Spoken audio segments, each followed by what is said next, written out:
Screen पर देख रहे हैं आप, इस शख्स का नाम है शहजाद। इस आदमी ने पहले तो धोखे से शादी की 27 साल की सॉफ्टवेयर इंजीनियर लड़की से।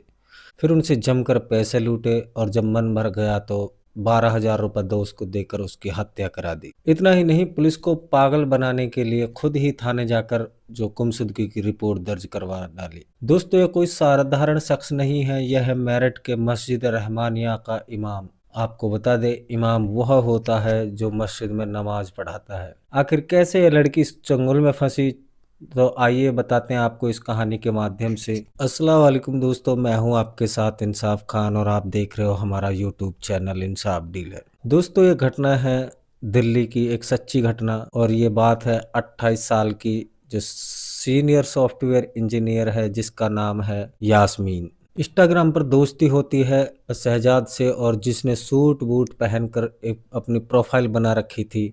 बातचीत में शहजाद ने बताया कि वह दुबई में एक टेक्सटाइल का एक बहुत बड़ा व्यापारी है और दोनों में बातचीत शुरू हो जाती है। दोनों का धर्म एक था, जिससे चलते जो यास्मीन को यह लगता है कि यह एक सही जीवन साथी होगा और ऊपर से दोनों की अंडरस्टैंडिंग इतनी ठीक थी कि 1 महीने के अंदर ही दोनों एक दूसरे को दिल दे बैठे। आसान भाषा में कहें तो ये दोनों एक दूसरे से बेइंतहा प्यार करने लगे। हैरानी की बात यह है कि शहजाद ने जो यास्मीन को भी नहीं बताया था कि वह सब झूठ है। पहला झूठ, शहजाद मेरठ जिले के एक चरतावल थाने में स्थित मस्जिद रहमानिया का इमाम था जो लोगों को नमाज पढ़ाता है। दूसरा झूठ यह था कि वो पहले से ही शादीशुदा है और 3 बच्चे का बाप है। अपनी गरीबी छुपाकर अमीर बनने का नाटक करते हुए उसने अपने से 15 साल छोटी जो लड़की को पूरी तरह से अपने जाल में फंसा लिया। 14 फरवरी 2025 को वीडियो कॉल कर कबूल बोलकर शादी कर डाली। कायदे से देखे तो दोनों पति पत्नी बन चुके थे। इसके बाद दोनों मेरठ के जो सिवाल खास में किराए के मकान में रहने लग जाते हैं। नईमा की जो सैलरी है 80,000 के आसपास थी। खर्च निकाल कर वह सारे पैसे जो शहजाद को देने लगी।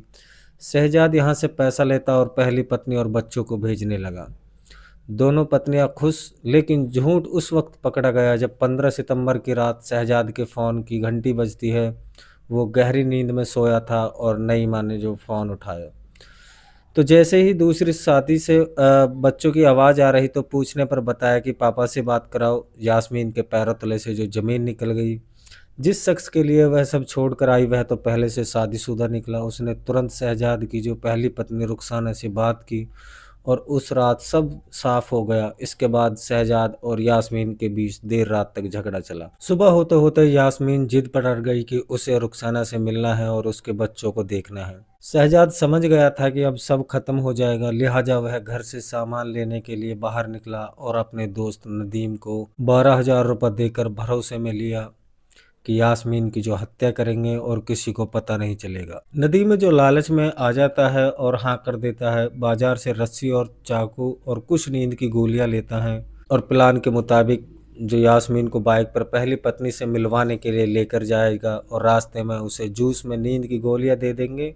हुआ ठीक भी ऐसा ही। हाईवे के पास लगते ढाबे से जो जूस लिया गया और चुपके से उसमें जो नींद की गोलियां मिलाई और जूस पीने के बाद जो यास्मीन है वो पति के साथ चल पड़ी। करीब 4-5 मिनट के रास्ते में ही उसे जो बेहोशी महसूस होने लगी थी। उसने तुरंत बाइक रोकने को कहा और तभी पीछे से जो नदीम आ जाता है।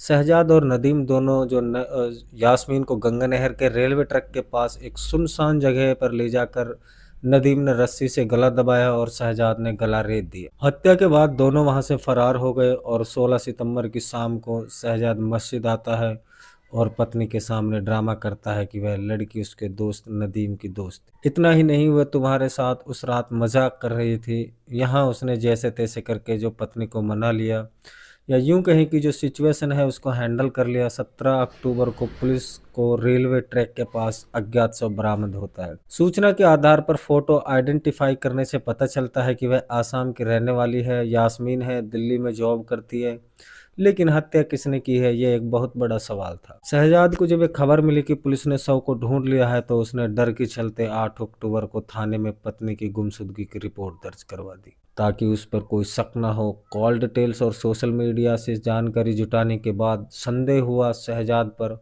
क्योंकि पहली पत्नी ने बताया कि 16 तारीख को नई जो यास्मीन नाम की लड़की है उससे बात हुई थी। पुलिस ने तुरंत शक के आधार पर शहजाद को मेरठ से गिरफ्तार किया, जहां डंडे पड़ते ही उसने जो सच उगलना शुरू कर दिया। शहजाद द्वारा पहला नाम जो नदीम अंसारी का लिया गया। पुलिस ने कॉल ट्रैक करके जो नदीम अंसारी को उठाया और जहां दोनों ने अपने जो जुर्म कबूल किया है। यह केस सबसे बड़ा सबक है उन लोगों के लिए जो ऑनलाइन जो दोस्ती करते हैं।